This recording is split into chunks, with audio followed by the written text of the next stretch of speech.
Salut les gens, bonjour, j'espère que vous allez bien.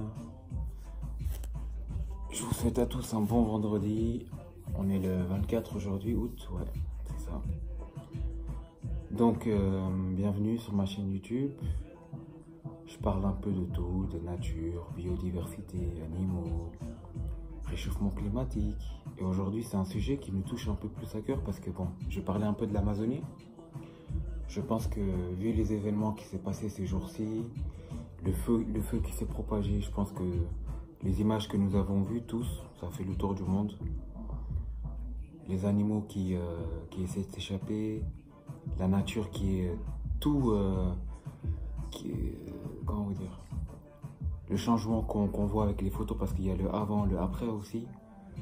Le feu qui a pris énormément de place, de dégâts aussi pour la biodiversité, la nature. À jamais, ce feu laissera de toute façon une trace. C'est-à-dire que maintenant, des milliers d'années de nature et de prospérité justement, qui ont été bouleversées à jamais. Donc ça aura un impact énorme. Donc pour en revenir, déjà il y a eu la déforestation en Amazonie.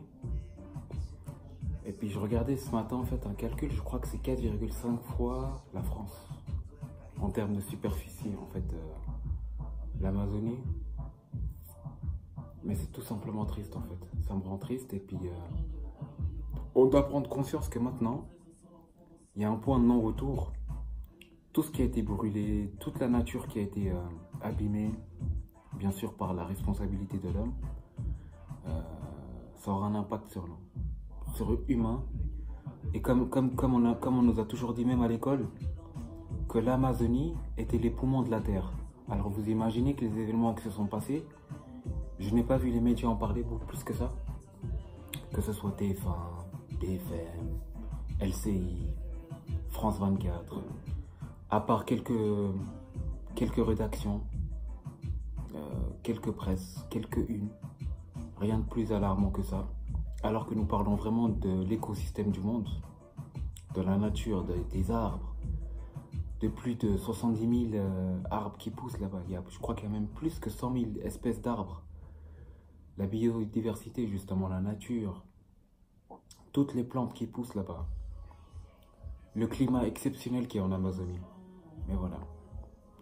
Donc c'était juste pour faire une vidéo pour dire que c'est alarmant, c'est quelque chose de grave qui vient de se passer, mais j'ai l'impression que les médias ou l'opinion publique pas plus touchée que ça. Mais voilà, c'était juste une petite vidéo pour parler de ça. Parce que c'est quelque chose qui est censé quand même nous alarmer. Mais je sais pas. J'ai l'impression que les gens, la nature, tout ce qui est en relief avec la nature, les animaux, ça les préoccupe pas plus que ça peut-être. Mais en tout cas, on doit se poser les bonnes questions. Parce que pour les futures générations, quel monde on va leur laisser? Tout en sachant que c'est un sujet qui est important et sérieux. Il y a le G7, hein. Je crois que c'est aujourd'hui aussi. Ça doit être aujourd'hui le 24 ou samedi 25. En espérant que pendant leur réunion, qu'ils ne parlent pas que d'économie, mais qu'ils parlent un peu de nature, d'écosystème, du réchauffement climatique, des menaces qui peuvent arriver plus tard, en sachant que aussi, bientôt, d'ici 10 ans, 15 ans, la première source d'immigration, ce sera l'immigration due à cause des réchauffements climatiques et des bouleversements dus aussi à la montée des eaux. Donc en sachant tout cela, on devrait s'alarmer et on devrait comment ça s'appelle, accorder plus de temps et de crédit à ce genre de trucs. Plusieurs catastrophes vont arriver, malheureusement c'est hélas, en sachant que l'homme ne respecte pas la nature, le monde.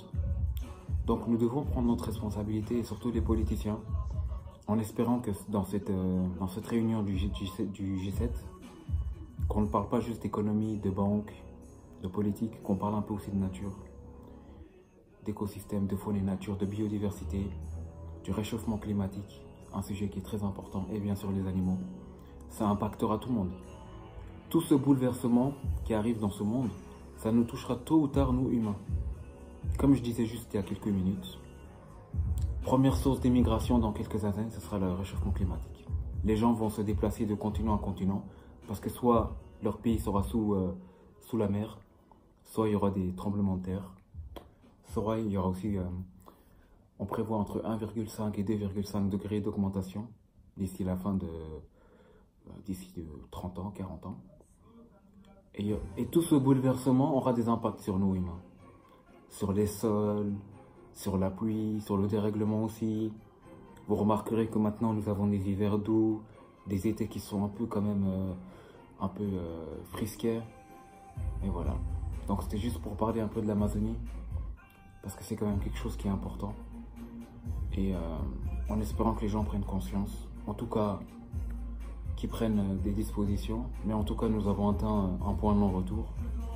Quelque chose de grave est arrivé à l'Amazonie, en sachant que c'est les poumons de l'humanité, en espérant qu'il y aura quand même derrière quelque chose pour pouvoir réparer un peu le peu qui reste. Et voilà. Donc c'est juste une petite vidéo pour discuter un peu de la nature, des images atroces qu'on a vues. Et voilà, je crois que j'ai fait un peu le tour.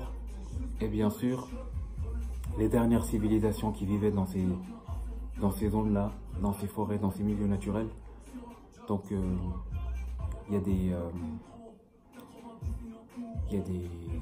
y aura des populations qui vont aussi disparaître. Il y aura des civilisations et des gens issus depuis plusieurs milliers d'années qui vivaient là-bas et qui vont devoir partir, dû à ce qui s'est passé. C'est bien triste cela, mais bon, la réalité est là. En tout cas, je vous fais à tous plein de bisous. Que Dieu vous protège, que Dieu protège votre famille, que Dieu nous protège aussi le monde, en espérant que les choses graves n'arrivent plus d'ici peu. Voilà, je vous fais un gros bisou. Voilà, c'était un peu le sujet sur l'humanité, l'Amazonie. Je voulais un peu discuter de ça parce que c'est un sujet qui me touche à cœur. Et voilà, je vous souhaite à tous une bonne vidéo. Si vous avez des remarques, des sujets à proposer, bien sûr, toujours dans l'espace commentaire. Je suis ouvert à tout commentaire, toute suggestion. Et je vous fais plein de bisous. Prenez soin de vous, que Dieu veille sur vous. Et je vous dis à la prochaine. Bye bye.